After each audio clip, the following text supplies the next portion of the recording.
त्वमक्षरं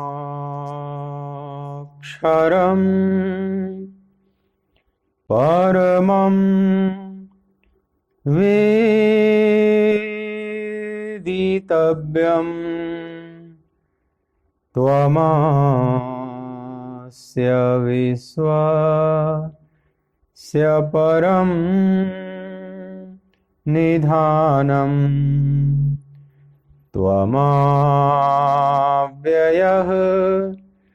शाश्वत धर्मगोप्ता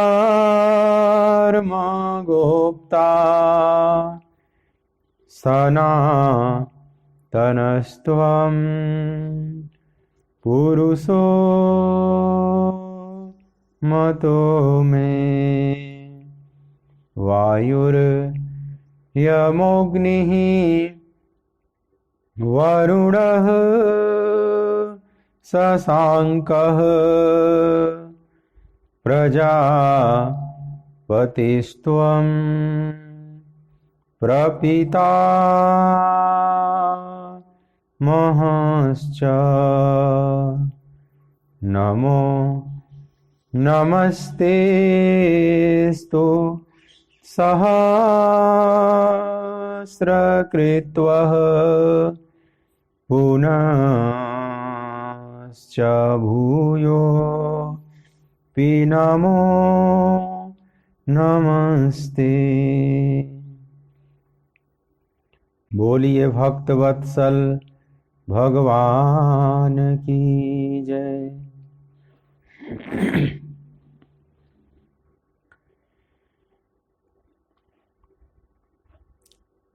श्री राधे गोपाल भज मन श्री राधे। श्री राधे गोपाल भज मन श्री राधे। श्री राधे गोपाल भज मन श्री राधे। श्री राधे गोपाल भज मन श्री राधे। श्री राधे जय जय राधे। श्री राधे जय जय राधे। श्री राधे जय जय राधे। श्री राधे जय जय राधे। श्री राधे जय जय राधे। श्री राधे जय जय राधे। श्री राधे गोपाल भज मन श्री राधे। श्री राधे गोपाल भज मन श्री राधे।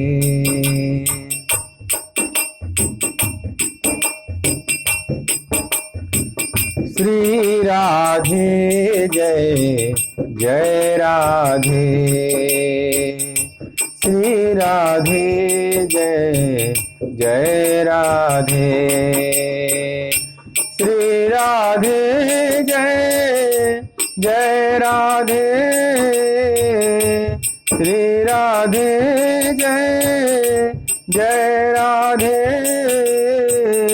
श्री राधे जय जय राधे। श्री राधे जय जय राधे। श्री राधे गोपाल भज मन श्री राधे। श्री राधे गोपाल भज मन श्री राधे। श्री राधे गोपाल भज मन श्री राधे। श्री राधे गोपाल भज मन श्री राधे। बोलिए श्री राधिका रमण बिहारी लाल की जय। जय जय श्री राधे।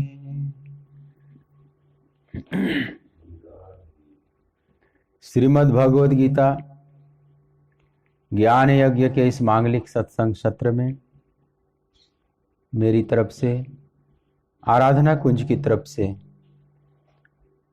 श्रीधाम वृंदावन की तरफ से आप सभी प्रभु चरणानुरागी भगवत कथानुरागी भक्त वृंदों का बहुत बहुत हार्दिक स्वागत है। दूसरे अध्याय का 40वां श्लोक आज पुनः पाठ करें। आप मेरे साथ गायन करें। नेहाभि क्रमनाशोस्ति प्रत्यवायो न विद्यते स्वल्पम् अपस्य धर्मस्य त्रायते महतो भयात्। नेहाभि क्रमनाशोस्ति प्रत्यवायो न विद्यते स्वल्पम् अपस्य धर्मस्य त्रायते महतो भयात्। और इस कर्म योग में आरंभ का अर्थात बीज का नाश नहीं है और उल्टा फल रूप दोष भी नहीं है, बल्कि इस कर्म योग रूप धर्म का थोड़ा सा भी साधन जन्म मृत्यु रूप महान भय से रक्षा कर लेता है।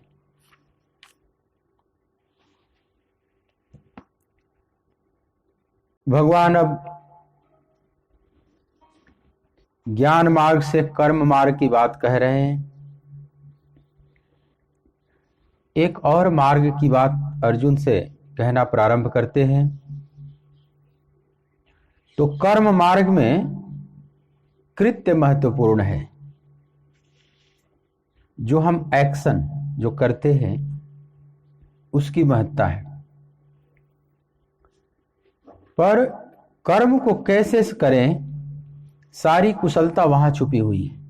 योगः कर्मसु कौशलम, कर्म की कुशलता ही योग है।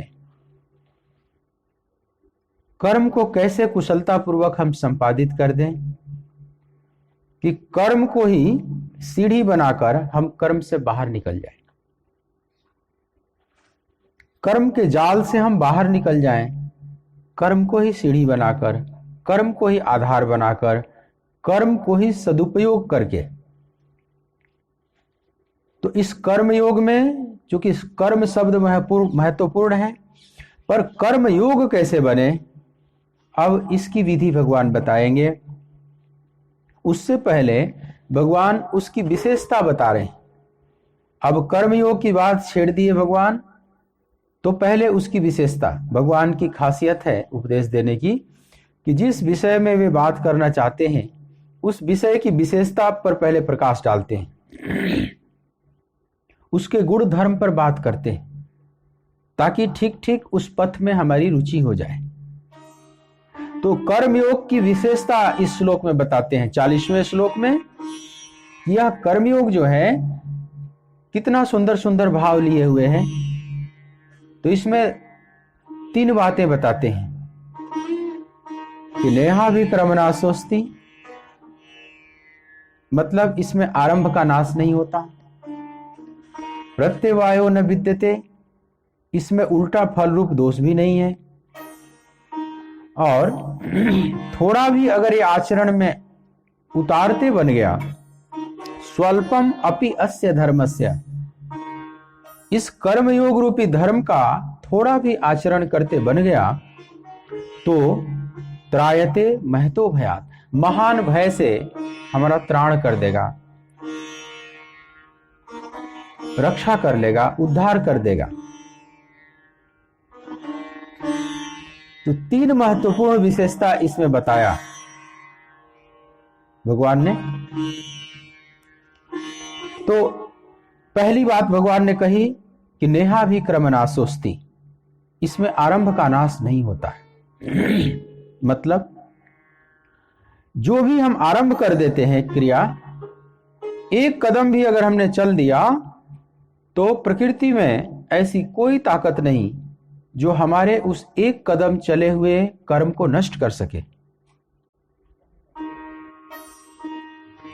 इसका मतलब यह हुआ कि वह सनातन है। कर्मयोग में, साधना के मार्ग पर हम जो भी दूरी तय कर लेते हैं वह दूरी शाश्वत हो जाती है, सनातन हो जाती है। अब माया पीछे ढकेलकर फिर उसी सीढ़ी पर नहीं ला सकती। माया कितनी भी जोर लगा ले, कितनी भी बाधा डाल ले, रुकावट पैदा कर सकती है, उलझा सकती है, मार्ग को अवरुद्ध कर सकती है,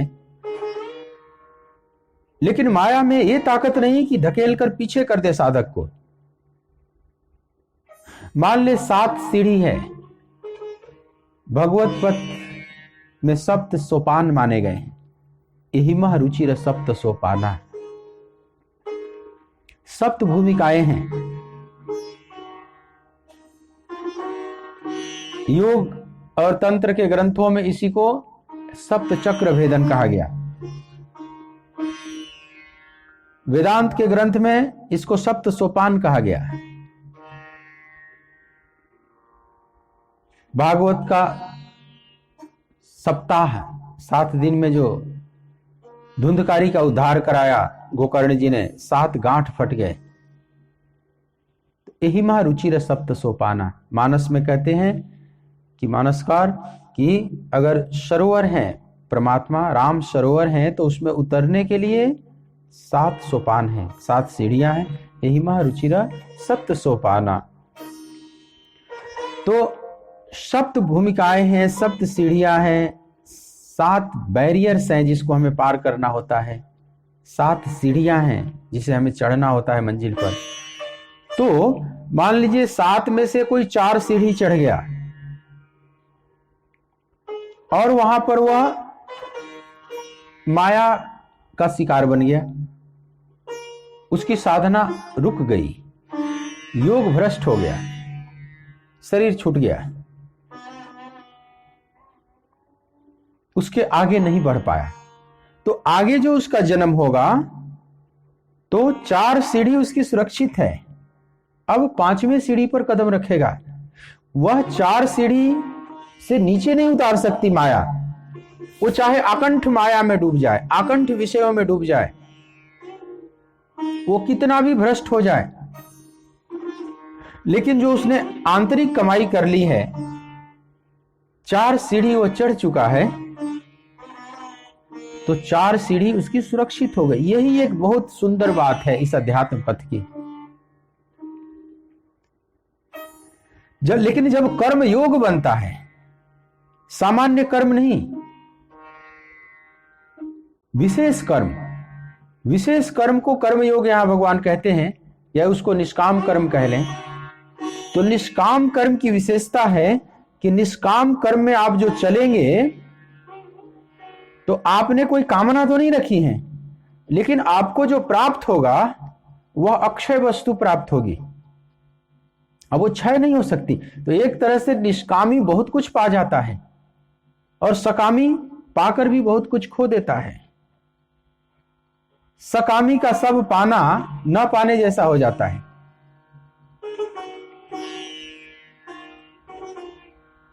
और जो निष्कामी है, बाहर से देखने में तो निष्काम है, उसके अंदर कोई कामना नहीं, कोई डिजायर्स नहीं, लेकिन वह जो पाता है वह सकामी नहीं समझ सकता, क्योंकि वह जो पाता है वह अक्षय संपदा पाता है, जिसको माया कभी नष्ट नहीं कर सकती, प्रकृति कभी मिटा नहीं सकती। और जो सकामी पाता है, सामान्य कर्म जो मनुष्य कर रहे हैं, उसके पीछे कुछ न कुछ कामना है, कामना से युक्त हम होकर कर्म करते हैं। तो हमारा कर्म जो है कुछ ना कुछ फल देता है। सकामी व्यक्ति जब कर्म करता है तो कुछ ना कुछ फल उत्पन्न करता है वह कर्म, लेकिन वह कर्म शाश्वत नहीं है, वह कर्म नष्ट हो जाता है।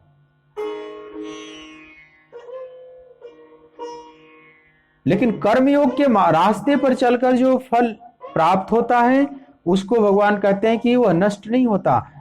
नेहा विक्रम नाशोस्ति। इसमें जो भी आप आरंभ कर लेंगे, जो भी आपने अर्जित कर लिया चल चल के, वह नष्ट नहीं होता, वह अक्षय हो जाता है। समझ लो वो जो कर्म है और उसका जो परिणाम निकल रहा है, जो फल है, वो अक्षय पात्र में चला जा रहा है। अक्षय पात्र जिसका कभी क्षय नहीं हो सकता।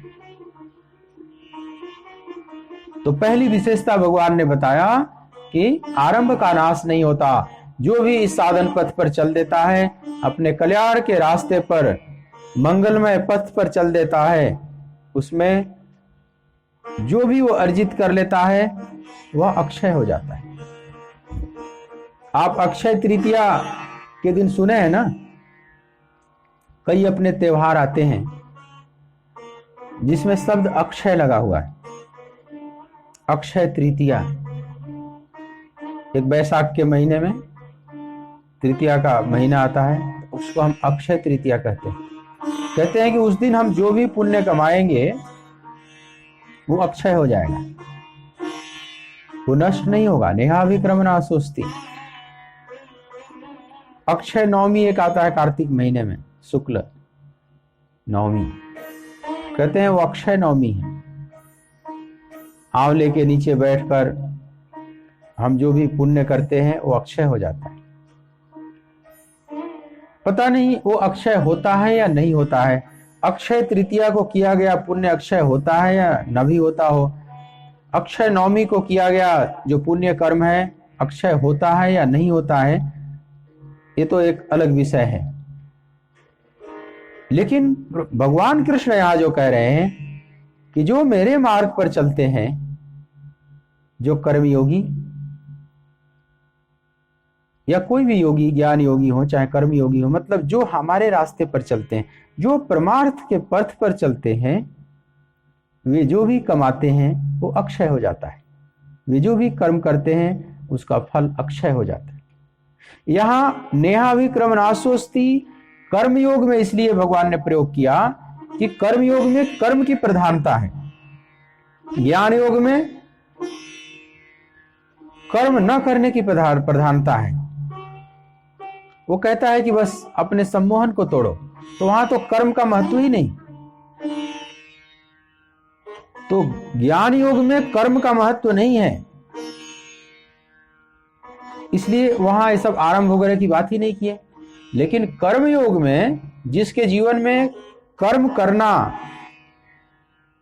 महत्वपूर्ण है, कर्म किए बगैर नहीं रह सकता, जिसकी ऐसी धारणा है कि बिना कर्म किए तो कुछ भी नहीं प्राप्त किया जा सकता, तो परमात्मा कर्म किए बगैर कैसे पाया जा सकता है? जो इतना विराट है उसके लिए तो और भी कर्म करना होगा। तो ठीक है, यह भी तर्क ठीक है।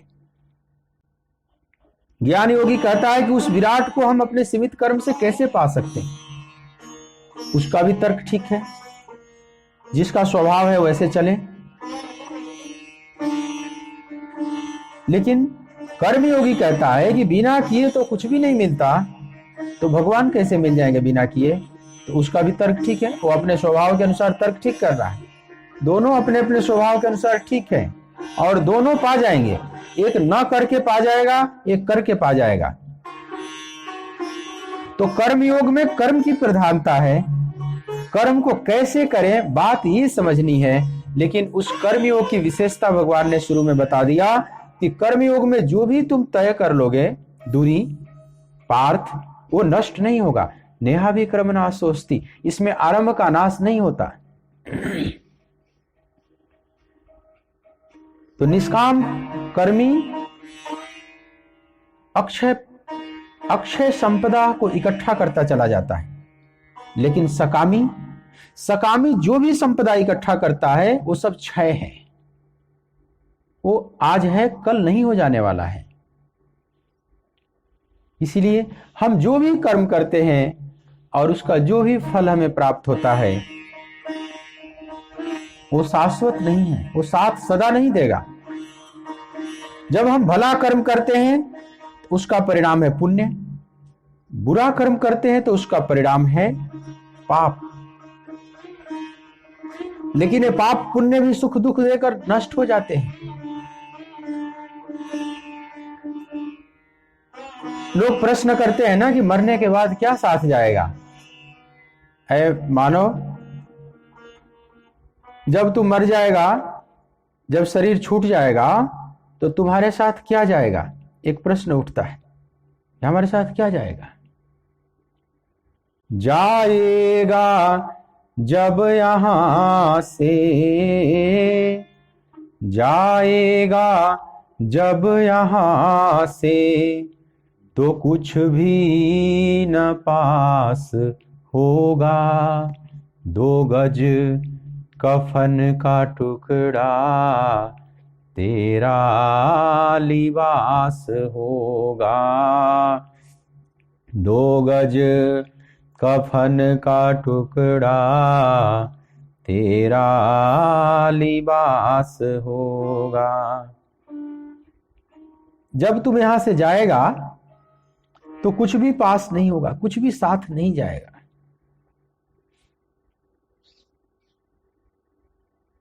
दो गज कफन का टुकड़ा तेरा लिबास होगा, यह भी एक कहा जाता है। वो कफन का टुकड़ा तो केवल इस मिट्टी को ढके हुए है, अब उसमें कुछ है नहीं। जो इसमें रहने वाला था, इसका मालिक, वो तो चला गया।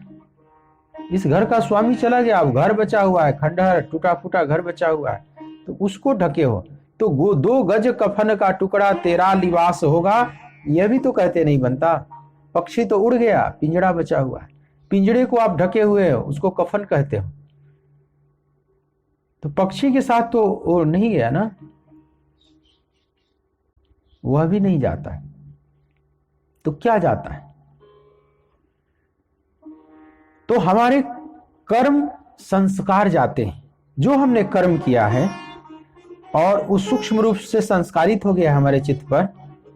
तो सूक्ष्म शरीर तो साथ जा रहा है ना, जब तक मुक्ति नहीं हुई तब तक सूक्ष्म शरीर साथ रहता है, जिसको हम मृत्यु कहते हैं। केवल स्थूल शरीर से सूक्ष्म शरीर का संबंध विच्छेद हो जाना है, एक संबंध टूट गया।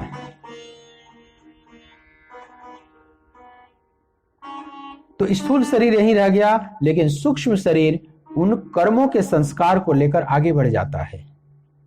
तो वह कर्म संस्कार साथ में जा रहा है, और कर्म कुछ भले हैं, कुछ बुरे हैं, कुछ मिश्रित हैं, भले बुरे के मिश्रण से बने हैं। 3 प्रकार के कर्म हैं।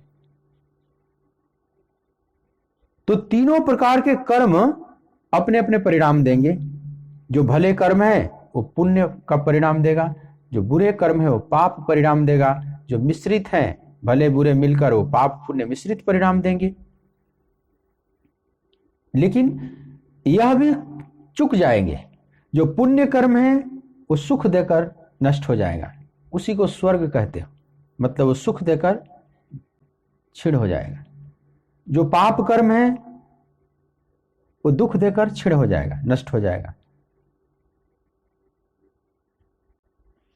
तो दोनों ही नष्ट हो जाएंगे। जो पाप पुण्य मिश्रित कर्म है वो सुख दुख मिश्रित कर्म फल देकर नष्ट हो जाए। यह भी सदा साथ नहीं जाएंगे ना। क्षीणे पुण्य मर्तलोकम विशंति। बहुत प्रकार के कर्मकांड करके, अनुष्ठान करके सुख प्राप्त करता है, पुण्य अर्जित करता है मनुष्य कि स्वर्ग पाएंगे।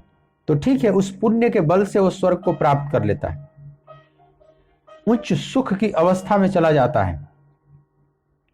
लेकिन जितनी वह पुण्य की कमाई किया है उतने ही दिन तक सुख भोग पाएगा। क्षीणे पुण्य मर्तलोकम विशंति। पुण्य के क्षीण होने पर वह फिर मृत्युलोक में आ जाता है, मतलब लौट कर बुद्धू घर को आया। नरक भोग कर भी दुख समाप्त कर देता है, बुरे कर्म को काट देता है, फिर लौट कर बुद्धू घर को फिर इसी मृत्युलोक में आना पड़ता है। फिर इस दुखालयम अशाश्वतम संसार में हमें बार बार आना होता है।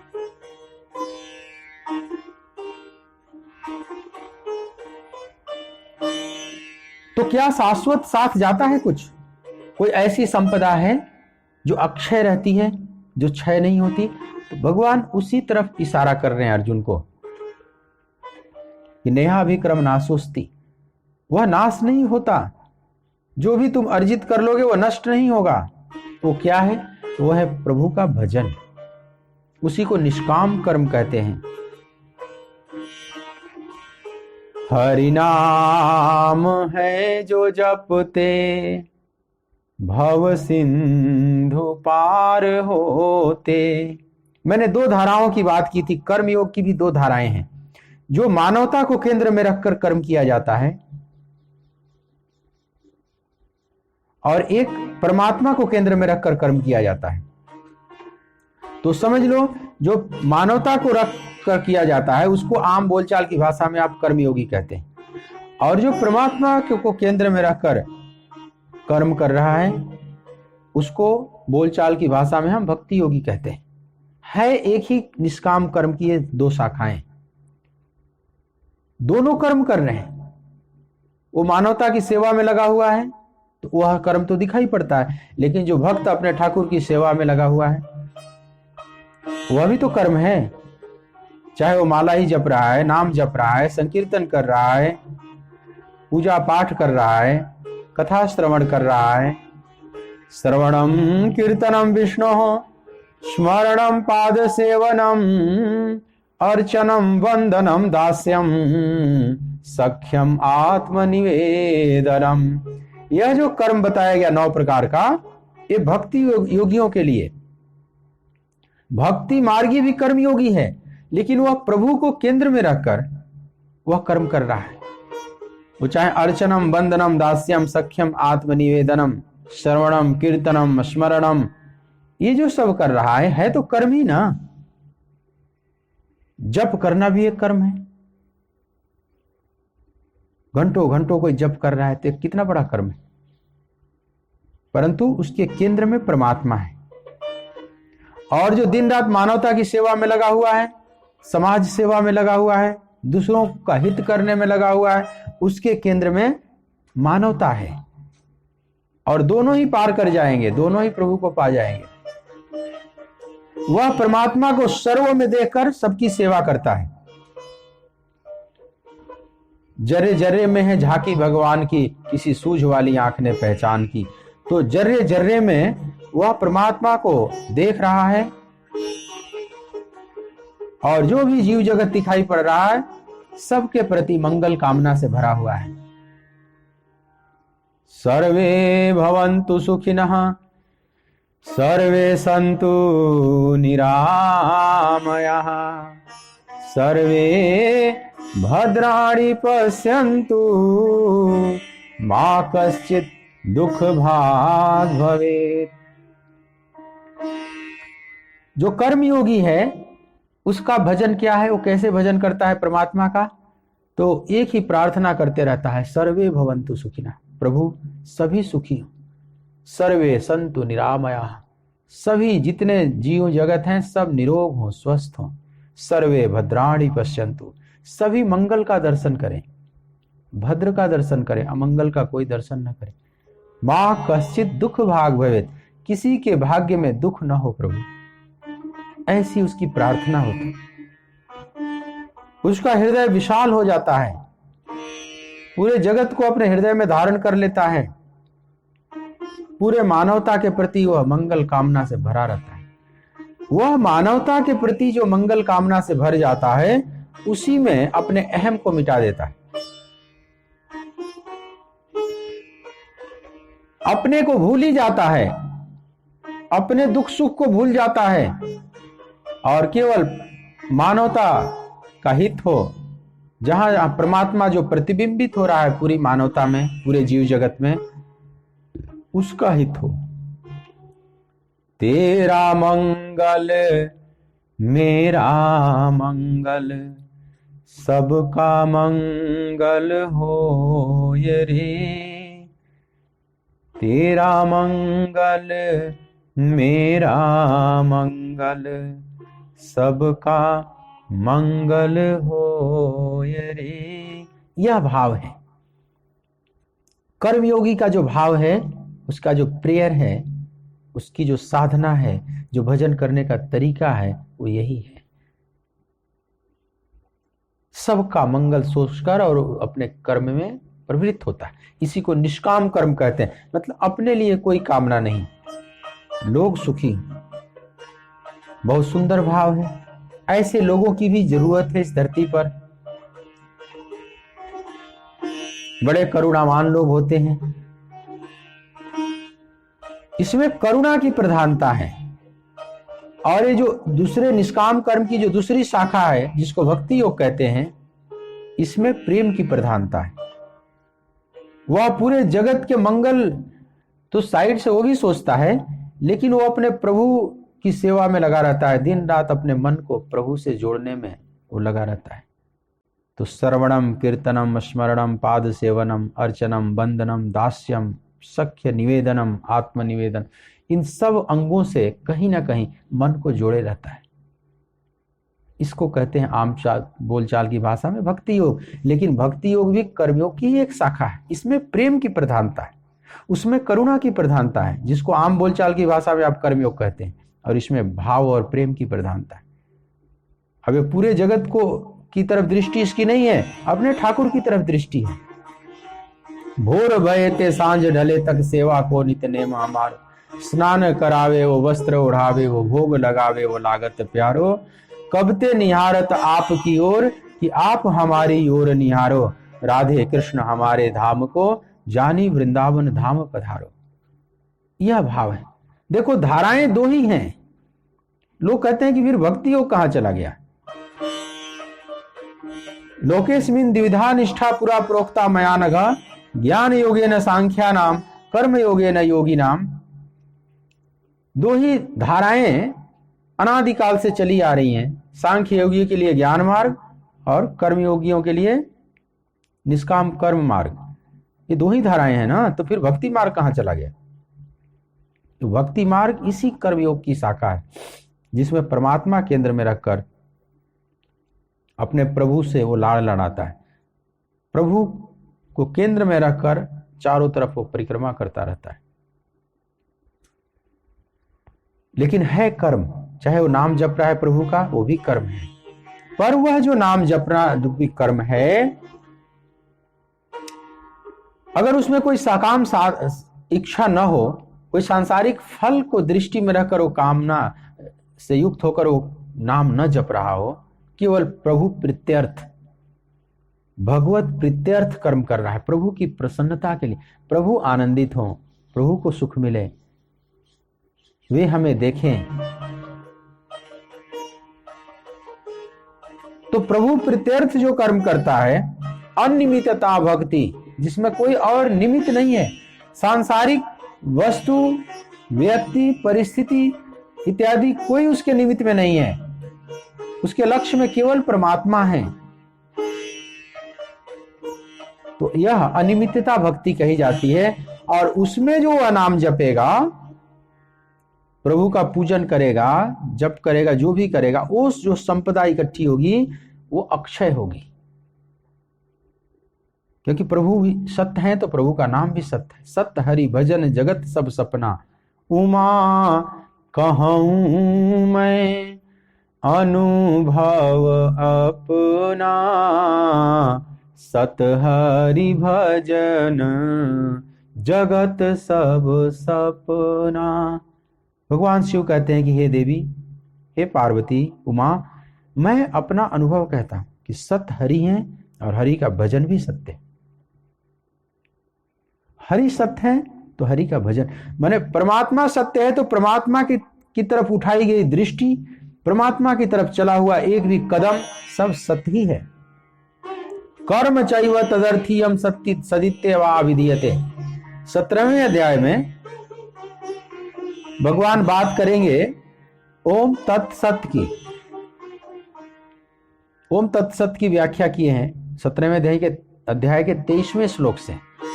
तो जब सत्य की व्याख्या भगवान करते हैं तो सद्भावे साधु भावे च सतित्य तत् प्रयुज्यते, ये जब बोलते चले जा रहे हैं, उसमें फिर बोलते हैं कर्म चैव तदर्थीयम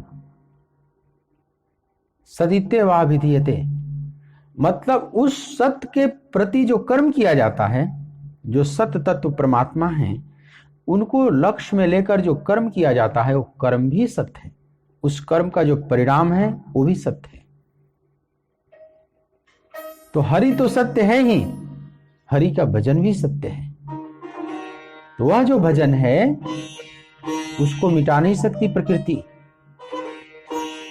अविद्या उसको मिटा नहीं सकती, चाहे वो कितनी भी जोर लगा ले।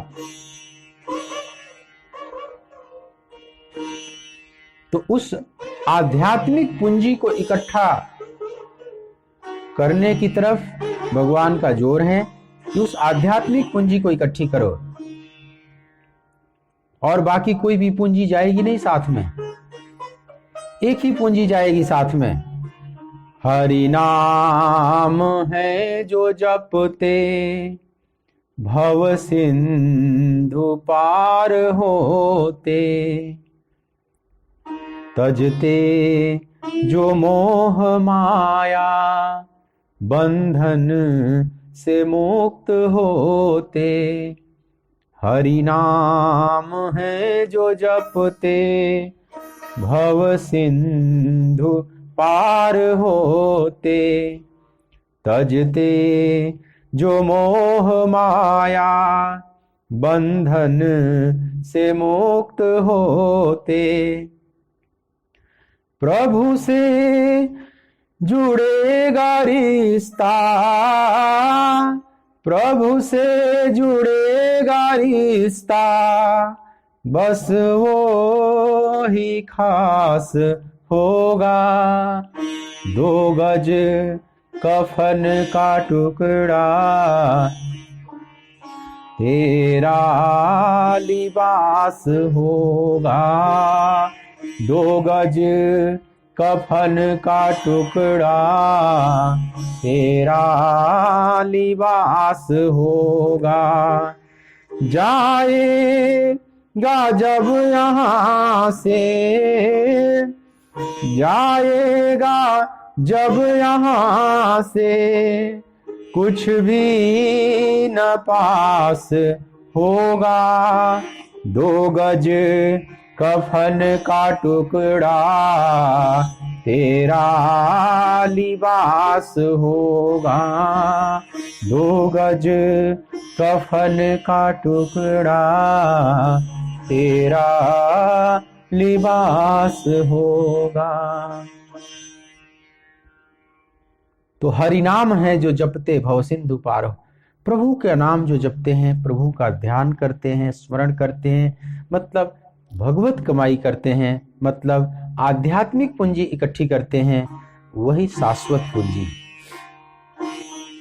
उसी शाश्वत पूंजी की तरफ भगवान इस श्लोक में इशारा करते हैं, 40वें श्लोक में, कि नेहाभिक्रमनाशोस्ति प्रत्यवायो न विद्यते, स्वल्पम अपस्य धर्मस्य त्रायते महतो भयात्। हे पार्थ, इन इस काम कर्म योग की सुंदर विशेषता है। पहली विशेषता है कि इसमें आरंभ का नाश नहीं होता। कितनी सुंदर, कितनी सुकून भरी बात है यह, क्योंकि हमारा अनुभव तो अभी तक यही है कि हम जो कमाते हैं सब खो देते हैं। इधर कमाओ उधर खो, इधर खाओ इधर खर्च करो। हमारी स्थिति ऐसी है जैसे एक भिखारी की स्थिति। वो दिन भर भीख मांगता है और शाम को खा पीकर कुछ खाने में कुछ पीने में नष्ट कर दिया, फिर सवेरे खाली कटोरा है। हैंड टू माउथ, जो हाथ में है वो फिर मुंह में डाल लिया, फिर कटोरा खाली ही है उसका, कोई संग्रह नहीं, उसके पास कुछ भी संग्रह नहीं। हमारी भी दशा यही है। क्यों? क्योंकि हम भी कुछ संग्रह करते हैं, लेकिन जिस चीज का हम संग्रह करते हैं वो अक्षय नहीं है। हम अपने अकाउंट बैलेंस को चेक करते रहते हैं, अपने तिजोरी को चेक करते रहते हैं, लॉकर्स को चेक करते रहते हैं, क्या है कितना है। हम अपने पूरे वसीयत को देखते रहते हैं, क्या है मेरे पास। लेकिन कितनी भी वसीयत है आपके पास, लेकिन वो सब क्षय होने वाला है और ये जाने वाला नहीं है साथ में कुछ भी। सिकंदर जब मरा तो मरने से पहले उसने लोगों से कहा, अब मैं मर रहा हूं, विश्व विजेता का सपना मैं देख रहा था, लेकिन मात्र 32 साल की अवस्था में मैं मौत की गोद में सोने जा रहा हूं। लेकिन एक बात बोला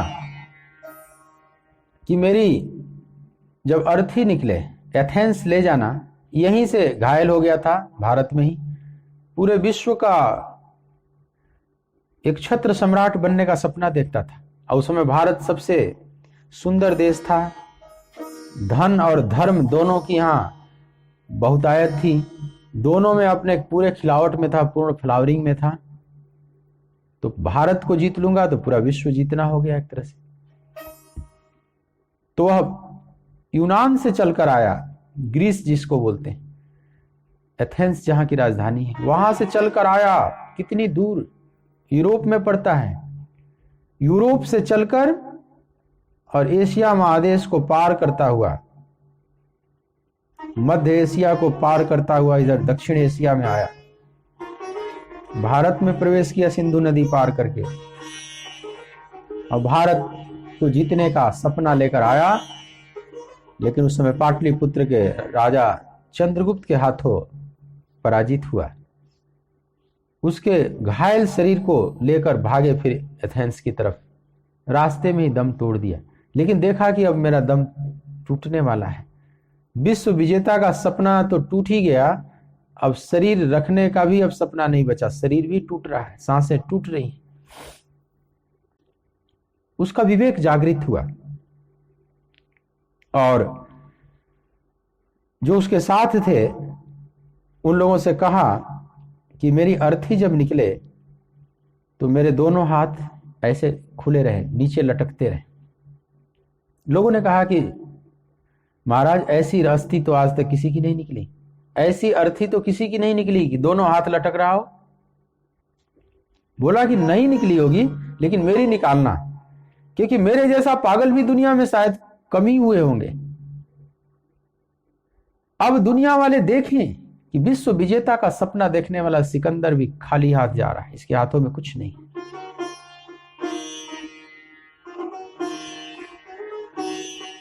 इसका हाथ भी खाली है, तो दुनिया को एक संदेश तो मिलेगा। मेरे को तो अंत समय में अब आया, लेकिन अब पछताए क्या करे जब चिड़िया चुग गई खेत। अब तो शरीर छूट गया, अब तो छूटने ही वाला है, अब तो जो होना था वो हो गया। लेकिन अगर कोई प्रेरणा लेना चाहे मेरे से तो ले कि सिकंदर जैसा नासमझ तो मत बनना। इस अनमोल जीवन को भूमि का टुकड़ा पाने के लिए, कुछ भौतिक पदार्थों को संग्रहित करने के लिए मत व्यर्थ गंवाना, जैसा मैंने किया। एक महान जीवन का अवसर मैंने खो दिया। भारतीय सन्यासियों से भी मिला, महर्षि दंडायन से मिला सिंधु नदी के तट पर, उनसे बड़ा प्रभावित हुआ। देखा कि जीवन तो इन लोगों का है, मैं कहां। लेकिन अब ये समझ में आई अंत में बात, अब पछताए क्या करे जब चिड़िया चुग गई खेत। तो दुनिया वाले देखें, जिसको प्रेरणा लेनी हो ले, कि यह सिकंदर महान सपना देखने वाला भी खाली हाथ जा रहा है, इसके पास कुछ नहीं है। तो तुम भी संग्रहित मत करना, इस संग्रहणी रोग से ग्रसित मत होना।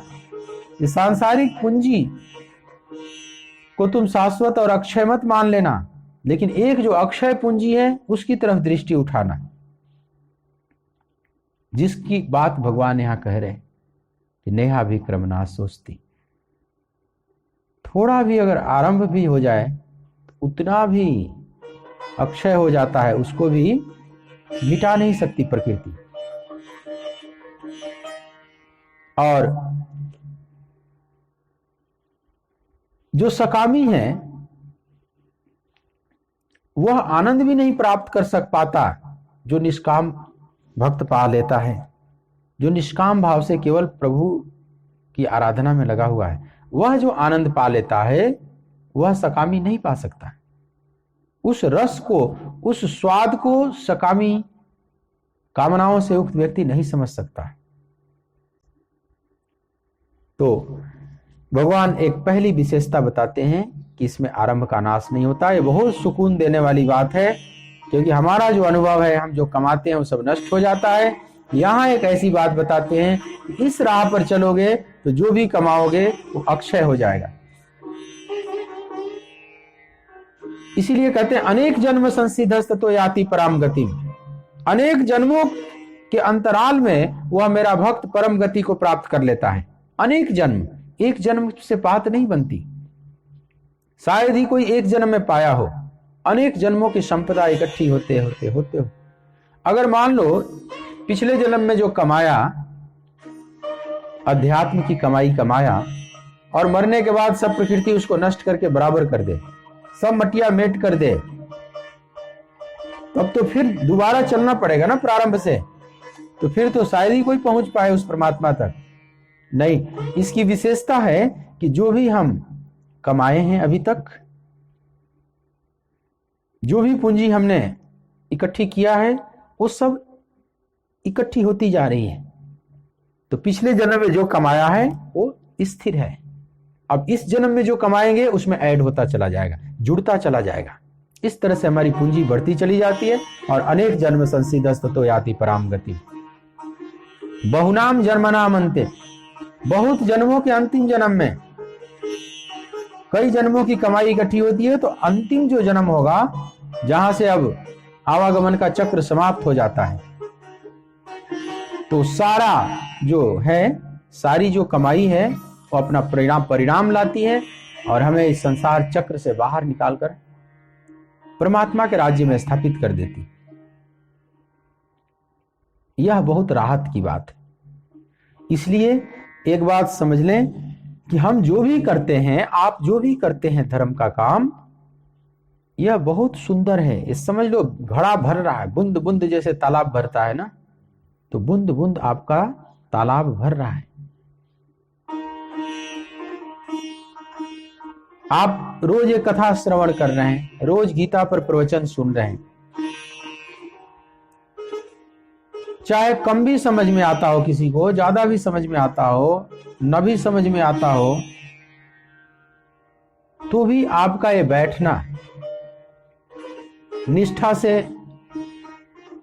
श्रद्धा से, भगवान के प्रति भाव से भरकर यह श्रवण के लिए बैठना भी ये परिणाम लाता है कि कोई भी कर्म व्यर्थ नहीं जाएगा। आप भाव से श्रवण कर रहे हैं, ये सब परिणाम लाएगा। ये सब समझ लो तुम्हारा रोज बूंद बूंद तालाब भर रहा है, तुम्हारा पुण्य का घड़ा भर रहा है। हो सकता है कि बहुत लोग ना समझ पाते हों, सोचते होंगे कि व्यर्थ समय नष्ट कर रहे हैं, इन लोगों के पास कोई काम धाम नहीं है,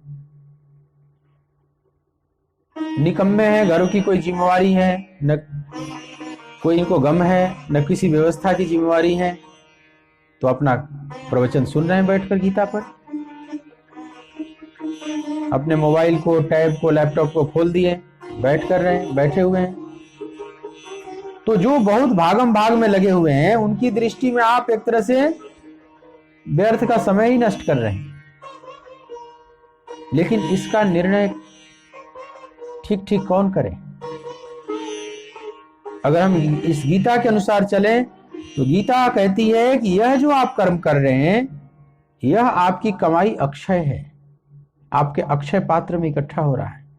और बाकी जो संसार में भागम भाग में लगे हुए हैं, आपाधापी में, वो सब नश्वर के पीछे ही भाग रहे हैं।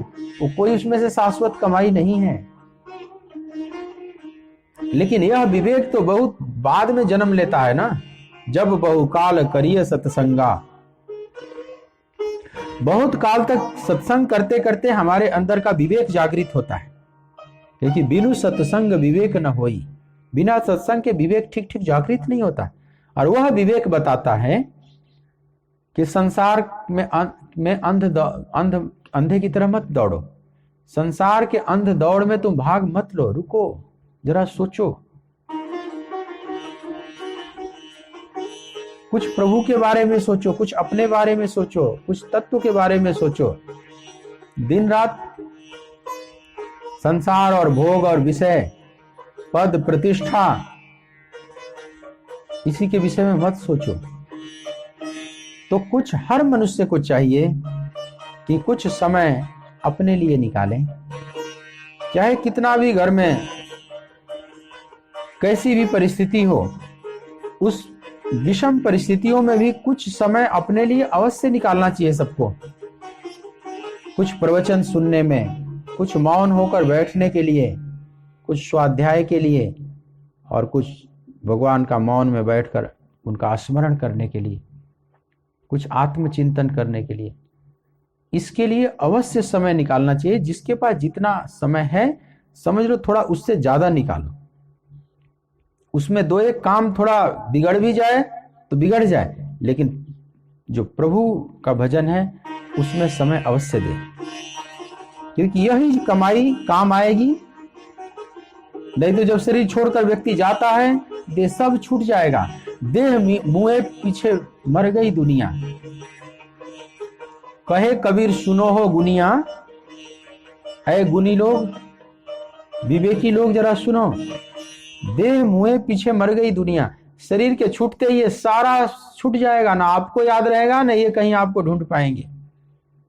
जो मरकर चले गए उनको कुछ पता नहीं कि अभी हमारा एक घर था, हमारे परिवार थे, हमारे बच्चे थे, पोते थे, नाती थे, मित्र थे, संबंधी थे। ये सब ना हो जाता है तुरंत। जो सब ना हो जाने वाला है, कुछ वर्षों का मामला है। सब लाइन में खड़े हैं, न जाने कौन सी गली में जीवन की शाम हो जाए। कब किसकी शाम हो जाए कौन जानता है। तो जो सब कुछ ना हो जाने वाला है, इन ना हो जाने वाले रिश्ते नातों को इतना महत्व क्यों दिया जाए? इन नातों से घृणा भी न किया जाए, लेकिन इतना महत्व तो न दिया जाए ना। महत्व तो दिया जाए वो जो शाश्वत का नाता है, प्रभु का नाता है, उस नाते का महत्व दें अपने जीवन में। मीरा अविनाशी बने बरे चूड़नो अमर हो जाए। जैसे उस अविनाशी रिश्ते के प्रति मीराबाई की श्रद्धा उमड़ पड़ी और वो कहती है मैं तो सदा सुहागन बनूंगी, सदा सुहागन। तो वह परमात्मा से ही जुड़कर बन सकता है ना। सांसारिक पति पत्नी तो कभी सदा सुहागन नहीं होते। कोई स्त्री सदा सुहागन नहीं होती संसार में, लेकिन जब उसका परमात्मा से संबंध जुड़ जाए, चाहे वो कोई भी हो, पुरुष चोले में हो चाहे नारी चोले में हो, परमात्मा से अगर उसका संबंध जुड़ जाता है तो वह शाश्वत, वो सदा सुहागन हो जाता है।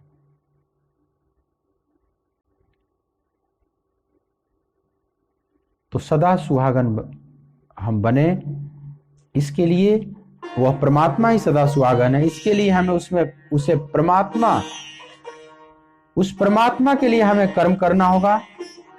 परमात्मा की प्रसन्नता के लिए प्रभु प्रीत्यर्थ कर्म करना होगा, और वह कर्म अक्षय होता है। उसका फल, वह फल इकट्ठा होते होते एक दिन हमें संसार सागर से बाहर निकाल देता है। तो यही इसमें बहुत सुंदर बात है। भगवान कहते हैं अर्जुन, अभी तक जो कर्म किए हो संसार का, वो तो उसके तो फल आते हैं और फल फिर नष्ट हो जाते हैं। लेकिन इस निष्काम कर्म में तुम चलोगे, कर्मियों के रास्ते पर चलोगे, तो नेहा भी क्रमनाशोस्ति, इसमें जो भी आरंभ कर दोगे वो नष्ट नहीं होगा, वो शाश्वत पूंजी इकट्ठी होती चली जाएगी। तो यह पहली विशेषता बताई। दूसरी विशेषता बताई प्रभु ने, प्रत्यवायो न विद्यते। नेहा भी क्रमनाशोस्ति प्रत्यवायो न विद्यते। इसमें प्रत्यवाय मतलब उल्टा फल रूपी दोष भी नहीं। एक और दूसरी विशेषता बताते हैं। एक तो जो भी हमने प्राप्त किया वो नष्ट नहीं हो सकता, और दूसरी बात कि प्रत्यवाय नहीं है, उल्टा फल का दोष नहीं है। जैसे हमने अमृत का वृक्ष लगाया तो अमृत का ही फल मिलेगा, उसमें विष का फल नहीं लगेगा। लेकिन सांसारिक कर्म में कई बार विष का भी फल लग जाता है। हम चाहते कुछ थे, अब मिल गया कुछ। अध्यात्म में निष्काम कर्म के मार्ग पर भगवान कहते हैं इसमें विपरीत फल नहीं आता। इसलिए इस बात को लेकर मत डरना, जो बीज बोए हो अध्यात्म का, तो अध्यात्म का ही फल लगेगा, उसमें अमृत का ही फल लगेगा, उसमें जहर का फल नहीं लग सकता। लेकिन जो सकाम भाव से कर्म किए जाते हैं संसार में, उसमें विपरीत फल भी देखे जाते हैं। सकाम कर्म में विपरीत फल तो एक तो यह है कि हम जो कुछ भी प्राप्त करते हैं वो एक तरह से न पाने जैसा ही हो जाता है। हम जो भी प्राप्त करते हैं कर्म करके, वो सब एक तरह से नहीं हो जाता है, मरने के बाद सब छूट जाता है। एक तो इस अर्थ में भी विपरीत फल है। दूसरा कि कई बार कोई सकाम भाव से कोई अनुष्ठान करता है कुछ पाने के लिए, किसी मंत्र का अनुष्ठान कर रहा है और मन में कोई कामना ले लिया है, लेकिन अगर मंत्र में कोई भूल हो गई, उच्चारण में या अनुष्ठान की विधि में कोई भूल हो गई, तो उसका विपरीत परिणाम भी देखा गया है। कई बार उसका अनिष्ट भी हो जाता है। हाँ, इंद्र शत्रु विवर्तवाद। तो इसके वृतासुर जो जन्म लिया, इसके पिता त्वष्टा थे। तो उन्होंने यज्ञ किया था देवताओं के लिए, लेकिन उसमें जो आहुति थी वो विश्वरूप, त्वष्टा का जो पुत्र था विश्वरूप, वो एक लंबी कहानी है। मतलब कहानी ये है कि इंद्र का राज्य छीन चुका था, असुरों ने सब कब्जा कर लिया था, और इंद्र का राज्य छीना, उसके पीछे गुरु का अपमान था। भागवत में कथा आती है वृतासुर की, उसमें कथा आती है कि इंद्र एक दिन अपने सिंहासन पर बैठे थे स्वर्ग में, खूब राग रंग चल रहा था, अप्सराएं नाच रही थी, संगीत में डूबे हुए थे। तब तक उनके गुरुदेव बृहस्पति आते हुए दिखे। तो बृहस्पति को देखकर इंद्र को प्रसन्नता नहीं हुई, ये गुरुजी कहां से बीच में टपक पड़े। राग रंग चल रहा था, बड़ा रस आ रहा था संगीत और नृत्य का, इसमें गुरुजी आ गए, अब सब रस भंग होगा। संगीत का बड़ा रस होता है, संगीत के राग में कितने बड़े डूब जाते हैं। तो उस समय गुरुजी का आना उसको अच्छा नहीं लगा। तो इंद्र सोचे कि हम गुरुजी की तरफ देखेंगे ही नहीं, इधर मुंह फेर लिया जानबूझकर कि हमने देखा ही नहीं, तो हम आपका स्वागत कैसे करें, शायद गुरुजी लौट जाएं वहीं से, दरवाजे से ही। लेकिन गुरु बृहस्पति समझ गए कि जानबूझकर ऐसा कर रहा है, जानबूझकर अनदेखा कर रहा है। बृहस्पति ने श्राप दे दिया कि तुमने गुरु का अपमान किया है, गुरु को देखते ही तुझे सिंहासन से दौड़ कर आना चाहिए था, भागकर मेरा सम्मान करना चाहिए था। ये तो तुम गुरु परंपरा का घोर अपमान कर रहे हो,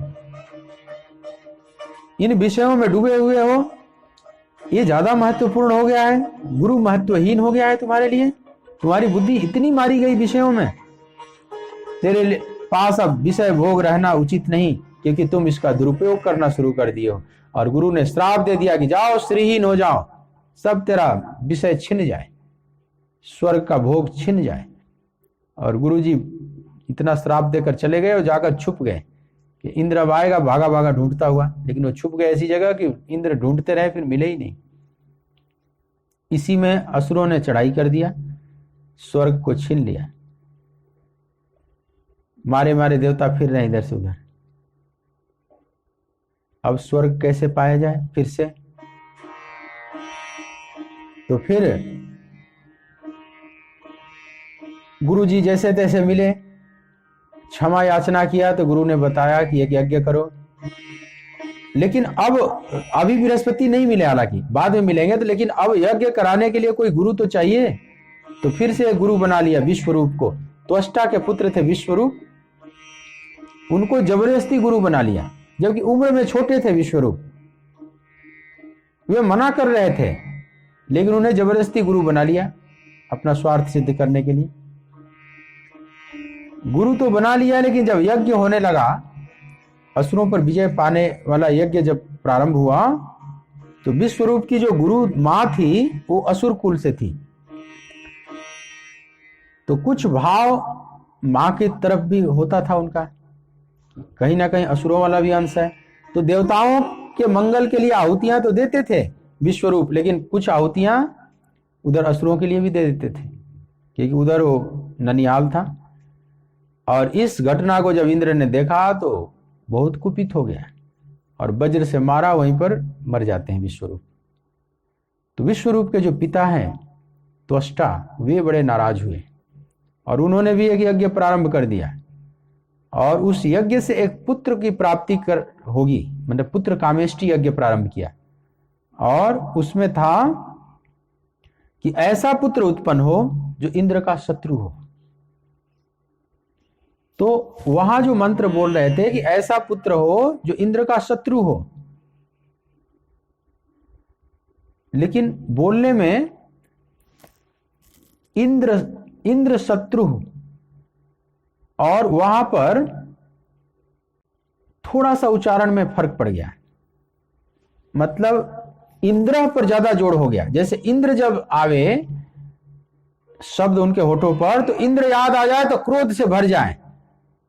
इंद्र शत्रु ऐसे बोलना था, लेकिन इंद्र नाम आवे तो इतने क्रोध से भर जाए इंद्र शत्रु। तो इंद्र पर जोर दे दिए, इंद्र पर ज्यादा जोर दे दिए, उससे उसका अर्थ आज से उलट गया,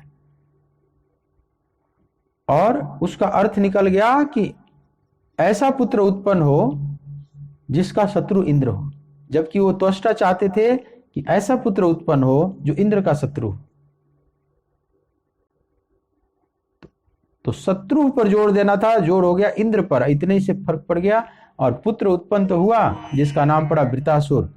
अब वो उल्टा हो गया, अब इंद्र द्वारा वो मारा जाएगा, मतलब इंद्र जिसके शत्रु। एक उच्चारण के साधारण माने स्वर उच्चारण में फर्क पड़ने से कितना फर्क पड़ जाता है। यह कर्मकांड का मार्ग है, जो सकाम भाव से की जाती हैं क्रियाएं, उसमें इन शब्दों के उच्चारण का बड़ा ध्यान दिया जाता है। इंद्रासन की जगह निद्रासन भी हो जाता है।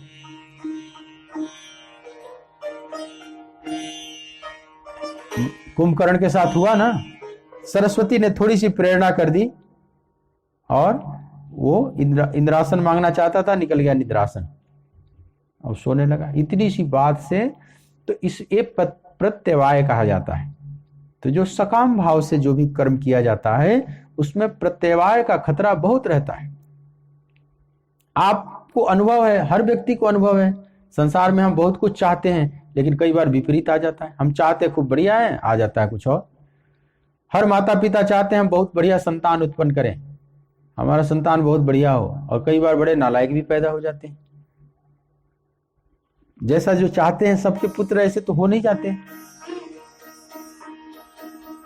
और भी बहुत से कर्म, आप चाहे बिजनेस कर रहे हैं, कोई और भी कर्म कर रहे हैं, चाह रहे हैं कि हम, कोई नुकसान के लिए तो नहीं करता, बहुत कुछ पाना चाहता है, लेकिन कई बार प्रत्यवाय उल्टा फल भी आ जाता है, विपरीत परिणाम आ जाते हैं। तो जो कर्मकांड का मार्ग है, देखो कर्मकांड का मार्ग और कर्मयोग का मार्ग दोनों में फर्क है। भगवान यहां जो कह रहे हैं वो कर्मयोग की बात कर रहे हैं, कर्मकांड वाला मार्ग की बात नहीं कर रहे हैं। कहते हैं कि कर्मकांड के मार्ग में प्रत्यवाय का दोष है, उसमें अगर भूल चूक हुई तो दंड भी मिलेगा, वो विधि प्रधान है। लेकिन जो कर्मयोग का मार्ग है ये भाव प्रधान है, ये विधि प्रधान नहीं है। इसमें भाव की महत्ता, अगर आपका भाव शुद्ध है तो फिर प्रभु ही मिलेंगे। ये नहीं कि आम का पेड़ लगा दिया और निकल आया उसमें से बबूल, ऐसा नहीं होगा।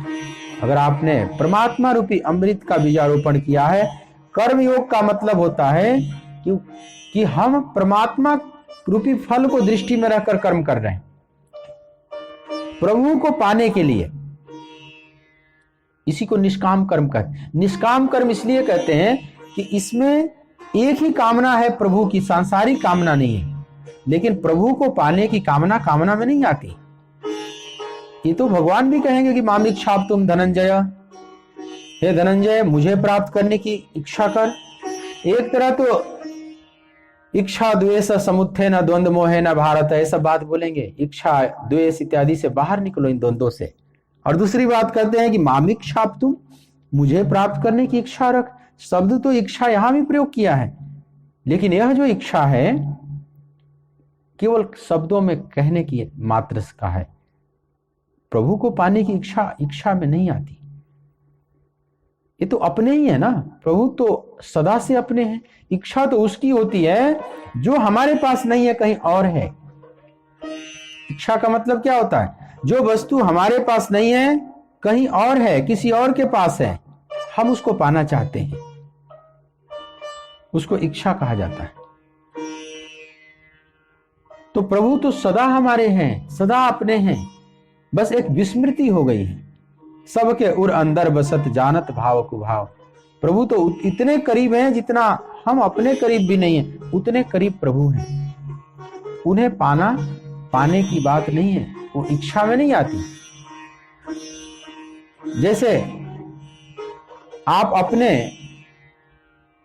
एटीएम कार्ड से आपने पैसा निकाल लिया, एटीएम मशीन में जाकर आपने पैसा निकाला, तो वह चोरी नहीं है, उस पर आपका पूरा अधिकार है, उसमें कोई दोष नहीं लगेगा। लेकिन अगर आप किसी और के एटीएम से धोखे से पैसा किसी दूसरे का निकाल लिए, तो वह चोरी है, वो अपराध है। तो जितनी भी वस्तुएं हम चाहते हैं, जो भी चीजें हैं संसार में जिसको हम पाना चाहते हैं, वो हमारी नहीं है, वो हमसे दूर है। इसलिए उसको पाना चाहेंगे तो उसको इच्छा कही जाती है और वो बंधन तैयार करती है। लेकिन प्रभु को पाने की इच्छा ऐसे भाषा में प्रयोग किया जाता है, लेकिन वो तो सदा ही अपने हैं, वो तो अपना ही बैंक बैलेंस है। उन्हें प्राप्त करने की इच्छा कोई इच्छा नहीं, वो बांधने वाली नहीं, वो तो और खोलने वाली है बंधन को। तो मामिक छापुन धनंजय में मुझे प्राप्त करने की इच्छा कर, एक ही कामना कर। तो जो कर्मयोगी है प्रभु को पाने की कामना से केवल भरा रहता है, और जो कर्मकांडी है वह कुछ सांसारिक भोग पदार्थों को पाने की कामना से भरता है। तो जो कर्मकांडी है,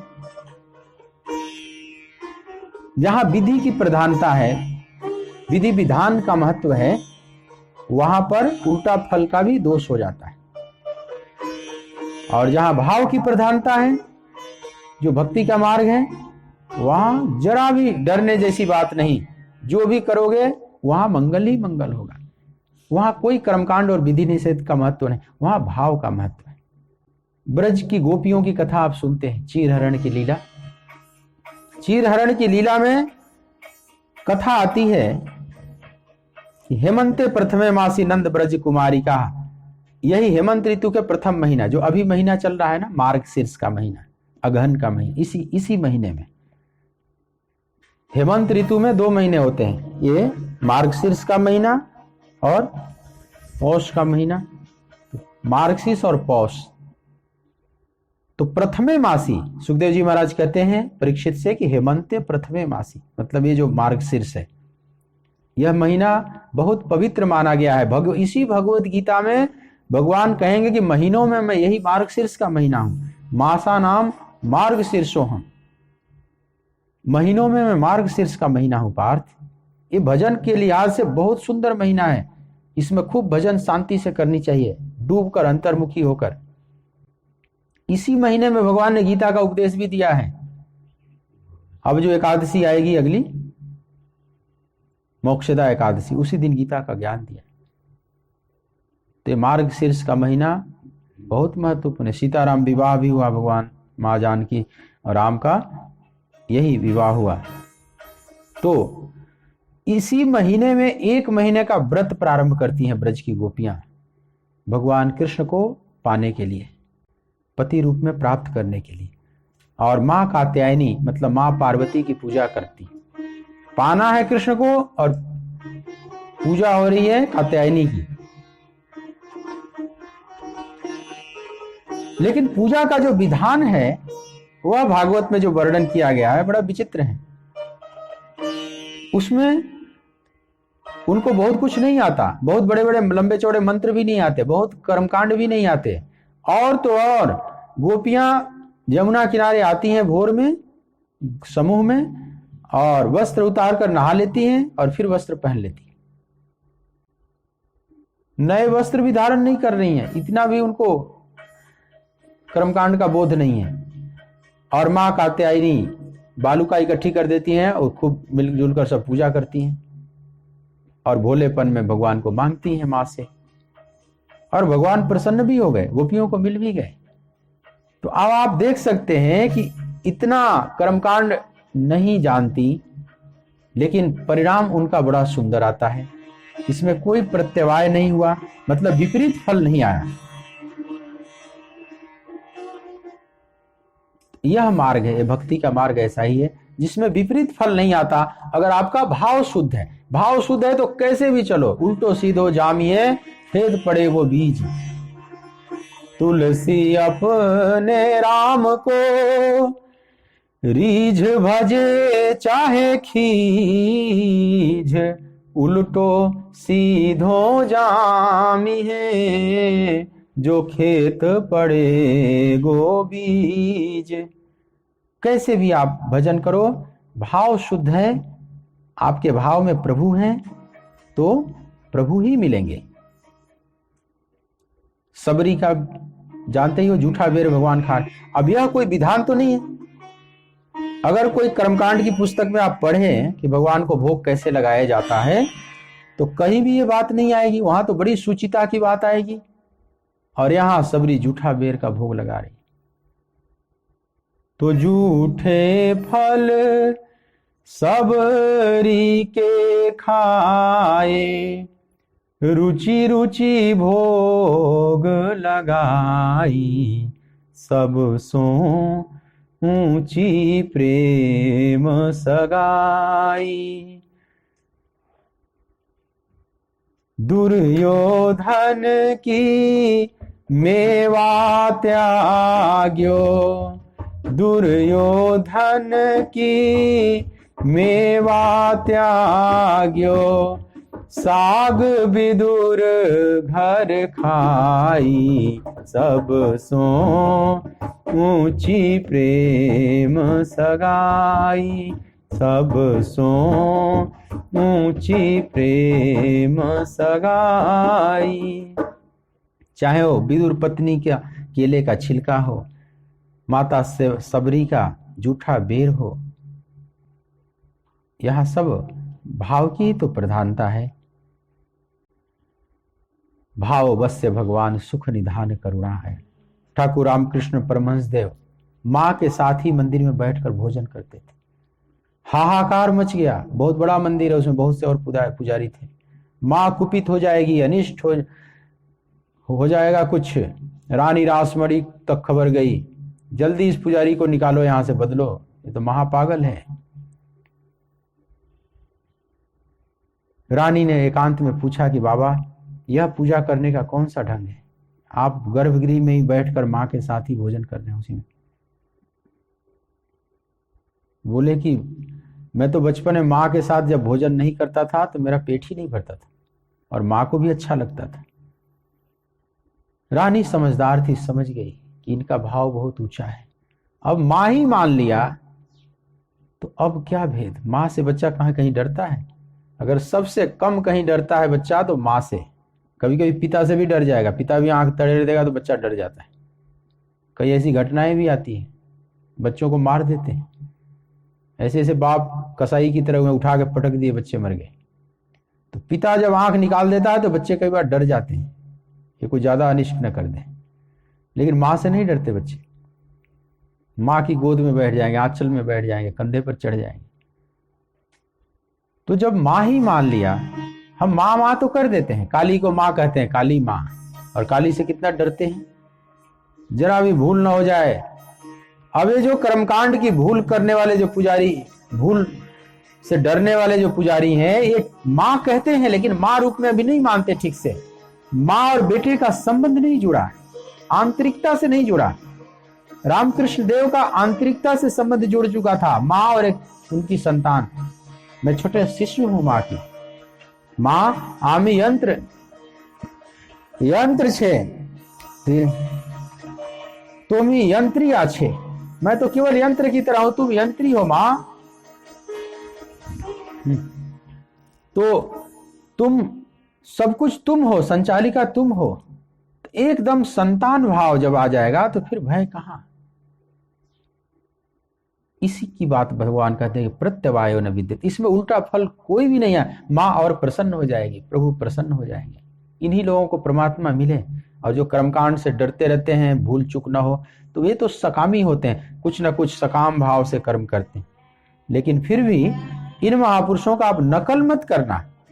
लेकिन भाव की जब वो अवस्था आवे, भाव का उद्रेक आवे, तो आप भी कर लेना, आप भी भगवान के थाली में बैठकर भोजन कर लेना। लेकिन जब वो भाव आवे, तो उतना प्रगाढ़ भाव ना आवे, तो आप थोड़ा विधि विधान से ही चलना, ठीक है। लेकिन जब भाव का उद्रेक आता है तो उसमें कोई प्रत्यवाय नहीं, कोई उल्टा फल रूपी दोष ही नहीं।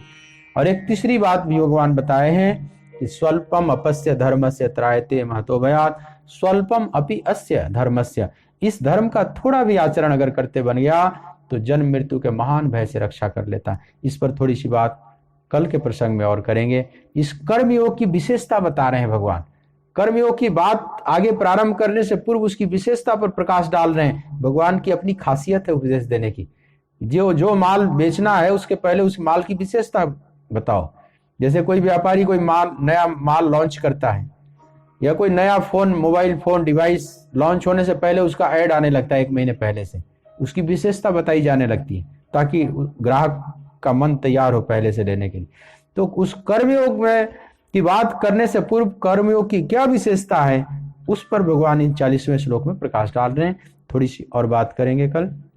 आइए 2 मिनट कीर्तन करते हैं।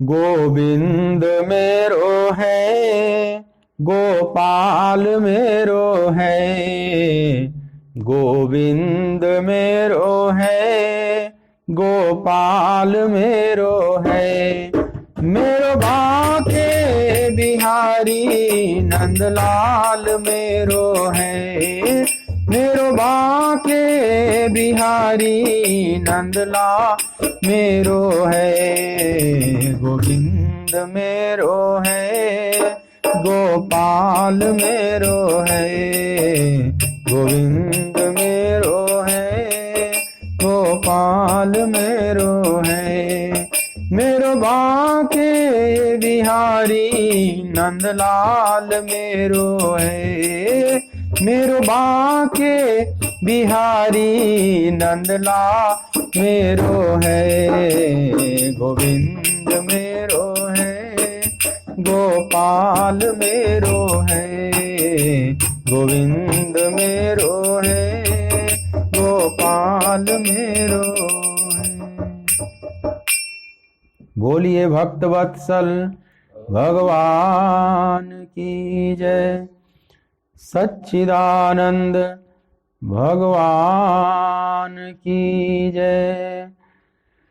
ओम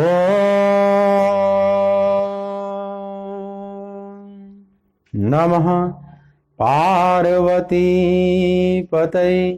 हर हर महादेव।